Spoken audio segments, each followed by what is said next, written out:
Oke, bismillahirrahmanirrahim. Assalamualaikum warahmatullahi wabarakatuh. Kita akan membahas satu tema terkait dengan hubungan harmonisasi umat beragama, merajut perbedaan melalui kebinekaan. Harmonisasi umat beragama khususnya di Provinsi NTB saat ini, saya melihat dari hasil survei menunjukkan bahwa kerukunan umat beragama di NTB ini ternyata ada beberapa hal mungkin yang perlu saya sampaikan dan kita diskusikan mumpung ada Pak Amin di sini. Harmonisasi ini kalau dalam umat beragama ini memang wajib akan terjadi dan memang akan terjadi karena kondisi kita di Lombok, di Pulau Lombok ini kan dia heterogen. Jadi di agama Islam saja ini sudah kondisinya heterogen, apalagi kita berhubungan dengan umat beragama yang lain. Nah, tapi saya akan sedikit fokus terhadap bagaimana harmonisasi di dalam kegiatan beragama khususnya kita di agama Islam. Nah, jadi kalau kita mengutip pernyataan Kiri itu bahwa ritual yang terjadi di dalam sebuah beragama itu memang ada proses berkumpul. Nah, proses berkumpul ini penting kemudian untuk menjalin sebuah persamaan dalam sebuah perbedaan. Jadi kalau di dalam agama Islam sejak terjadinya arbitrase antara Sayyidina Ali dengan Muawiyah bin Abu Sufyan, itu banyak sekali muncul aliran-aliran kepercayaan yang ada di agama kita, baik dari yang bersifat ekstrim maupun yang bersifat radikal ataupun yang lain. Nah, sejak zaman Rasulullah juga sudah ada dan itu bisa menjadi ibarah pelajaran bagi kita yang hidup di zaman yang memang sudah digital. Setiap persoalan itu langsung kemudian bisa dibaca oleh semua orang. Kita juga tidak bisa membedakan mana yang hoak dan mana yang tidak. Nah, ini juga cukup memberikan nuansa negatif atas beberapa persoalan yang terjadi di Pulau Lombok.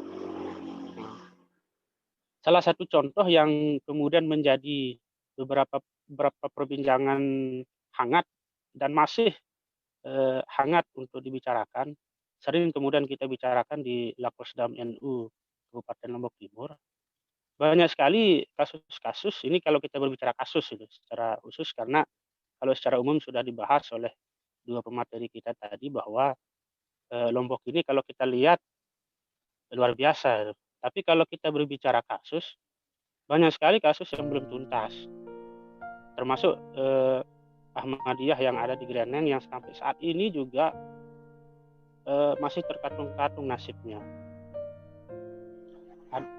Entah dia persoalan pengikut Ahmadiyah ini yang tidak mau menerima dialog dengan orang lain, dengan pemerintah ataupun dengan sosialisasi kembali dengan masyarakat setempat, atau mungkin masyarakat juga tidak mau menerima Ahmadiyah itu. Ini juga akan menjadi persoalan. Karena kalau saya lihat perbincangan juga dengan beberapa alumni Tagana Lombok Timur, jadi banyak sekali ibadah-ibadah yang kemudian memang tidak bersinggungan atau tidak, kalau kita bilang kalau MUI itu sesat gitu. Nah, ini kasus yang pertama.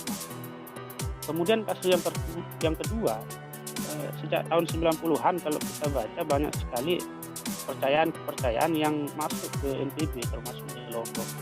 Contoh misalnya jamaah tabligh. atau kalau masyarakat bilang adalah Wahabi. Wahabi ini juga pecah jadi dua. Ada yang as-sunnah dengan ada yang Jamaluddin apa namanya bahasa. Nah, ini juga memberikan sebuah persoalan yang mungkin membutuhkan fokus yang lebih tinggi dari pemerintah, baik ya pemerintah Kementerian Agama maupun pemerintah Bupati Lombok Timur. Karena hubungannya ini dengan 4 hal yang banyak dilanggar oleh teman-teman beragama ini. Yang pertama itu adalah kita harus saling tenggang rasa. Kenapa saling tenggang rasa ini dicemari oleh beberapa aliran kepercayaan? Karena mereka ketika menafsirkan konsep agamamu itu terlalu dalam. Satu contoh misalnya kejadian yang terjadi di Kota Raja. Jadi ada beberapa saudara yang kemudian satu saudaranya itu beraliran Wahabi. Nah, agar masyarakat itu sudah melihat ini akan terjadi konflik, makanya yang beraliran Wahabi ini didahulukan untuk menyolatkan dan sebagainya. Tetapi ternyata ketika mau tahlilan, yang beraliran Wahabi ini tidak terima dan marah. Nah, ini salah satu yang kemudian membuat masyarakat juga ekstrim, karena memang kalau masyarakat kita ini kan bisa kita lihat gitu. Salah contoh di pandemi COVID-19 ini. Sebelum terjadi COVID-19, masjid sepi. Jumatan juga paling cuma beberapa rorat kalau bahasa Lombok Timur itu. Tapi ketika dilarang berjumat, dilarang dan segala macamnya dilarang. Ini yang nggak sering ke Jumat ini yang berkoar-koar bahwa kenapa begini, kenapa begitu. Padahal yang paham tentang agama juga nggak kayak gitu gitu loh. Nah, ini memang kondisi masyarakat kita yang memang harus diberikan pemahaman ataukah bagaimana gitu loh. Bukan berarti penyuluh agama ini tidak berhasil, Pak Ayahanda, tapi ini memang harus menjadi fokus kita yang lebih besar. Termasuk tetangga saya di sini, di dekat rumah saya itu banyak yang hatam itu sholat banyak. Dan ini kalau kita menggunakan kisah-kisah Wahabi tadi yang ekstrim, malah kita yang tadi gorok nanti ya. Jadi harus membutuhkan beberapa konsep-konsep yang berbeda. Kemudian yang kedua tadi paksaan gitu, kita terlalu ekstrim. Kemudian yang ketiga ibadah, persoalan ibadah ini juga menjadi persoalan yang menjadi fokus juga gitu. Karena beberapa kepercayaan yang tadi muncul baik Ahmadiyah maupun yang tekstual, karena kalau tidak pernah dilihat di Al-Quran itu haram gitu. Jadi kalau misalnya pakai sarung tidak pernah, dulu Rasulullah tidak pernah pakai sarung, bid'ah gitu. Dulu Rasulullah tidak pernah nonton TV, bid'ah, jadi haram gitu. Jadi kalau dulu misalnya Rasulullah tidak pernah pakai sepeda motor, bid'ah. Jadinya kan tidak logis. Nah, kemudian yang keempat, aturan agama. Banyak persoalan yang kemudian tidak bisa kemudian kita lihat sebelah mata. Banyak aturan agama yang kita langgar, dan mungkin bagi mereka tidak dilanggar karena tadi konsep tadi pertama tekstual, kemudian bersifat ekstrim. Oh, ternyata setelah saya berbicara dan mendengar beberapa ungkapan masyarakat, ternyata saya berpikir bahwa ternyata Lombok Timur ini ekstrim juga ya. Padahal yang ekstrim itu beberapa orang, tapi ini juga memberikan nuansa yang besar terhadap perubahan sosial. Nah, ini mungkin menjadi tantangan kita. Nah, jadi kalau berbicara solusi, terhadap pemahaman ini, saya melihatnya dari 3 sisi. Yang pertama, segi epistemologi. Jadi kalau kita berbicara kepada ilmu pengetahuan, mungkin kita nanti sinergi antara kampus dengan Kementerian Agama. Dan jadi kebetulan kampus saya baru dapat izin ini Pak Kepala Kemenak. Jadi LK-Tari bukan LK-Tiri, kalau LK-Tiri nanti di Kupang. Jadi LK-Tari itu sebenarnya bukan nama orang, tapi nama inisiasinya dari nama nenek moyang kita di Kitare. Nah ini mungkin akan nanti secara keilmuan kita bisa sinergi, karena mohon maaf visi misi kita itu adalah integrasi antara budaya lokal dengan Islamic religius. Jadi bagaimana kemudian kita bisa berintegrasi secara universal, bagaimana kemudian kita bisa berintegrasi dan memberikan pemahaman melalui konteks pendidikan. Mungkin kita bisa sharing nanti untuk membuat sebuah pola baru, wacana baru terhadap diklat yang khusus terhadap pemahaman dan penyuluhan terhadap beberapa kasus yang terjadi atau bersifat kasuistik gitu loh, bukan bersifat universal. Kemudian yang kedua, kalau kita melihat secara metafisika, keyakinan ini yang memang mendarah daging. Kalau kita lihat Ahmadiyah contohnya, itu dia masuk ke Lombok itu tahun 80-an. Kalau saya baca di beberapa naskah, tahun 80-an itu sudah masuk, ternyata sudah mengakar keyakinan itu. Nah, ini menjadi pertanyaan kita, bagaimana caranya keyakinan ini untuk kita samakan dengan keyakinan yang dianut oleh kita secara Islam. Nah kemudian yang ketiga, secara aksiologi kita juga harus memberikan pemahaman terhadap nilai leluhur budian, nilai-nilai makna kesalehan normatif dari orang-orang Lombok itu dalam beberapa kasus kurikulum. Kita di kampus sudah membuat desain kurikulum tentang bagaimana kemudian nilai-nilai budaya Sasak yang luhur budi itu dimasukkan dalam beberapa mata kuliah. Termasuk kalau misalnya di kampus lain tidak ada baca tulis Hanacaraka, kita di sini sudah masukkan tentang itu.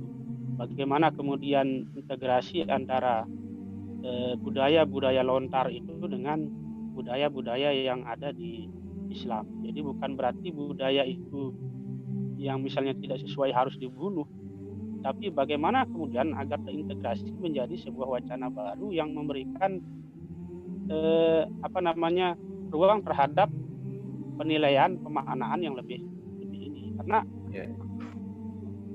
saya lihat kalau misalnya kita kaji lebih jauh, seperti dibilang Pak Kutub tadi, secara universal Lombok ini memiliki keluhur budian yang bisa kita lihat misalnya di lontar-lontar dan segala macam. Saya kira ini yang perlu saya sampaikan. Kalau misalnya nanti bisa kita diskusi. Sekian, terima kasih. Wassalamualaikum. Kalau mendengar dari paparan dari Pak Makul ini, bagaimana ada konflik. Saya kira tidak hanya di NTB, konflik antar sekte dalam agama ini, terutamanya adalah agama Islam di mayoritasnya. Melihat seperti ini, apa sih seharusnya yang harus peran yang harus dilakukan oleh pemerintah dalam hal ini, misalkan Kementerian Agama Provinsi, dan juga apa yang harus dilakukan oleh peran kampus saat ini selaku para tempat orang-orang yang berpendidikan begitu. Silakan Pak Makul. Terima kasih. Jadi peran, kalau saya mulai dari kampus ya. Jadi peran kampus perguruan tinggi itu harus lebih preventif. Artinya banyak sekali program yang bisa kita gunakan untuk ikut menyelesaikan beberapa konflik pemahaman yang terjadi minimal dalam internal kita umat beragama Islam.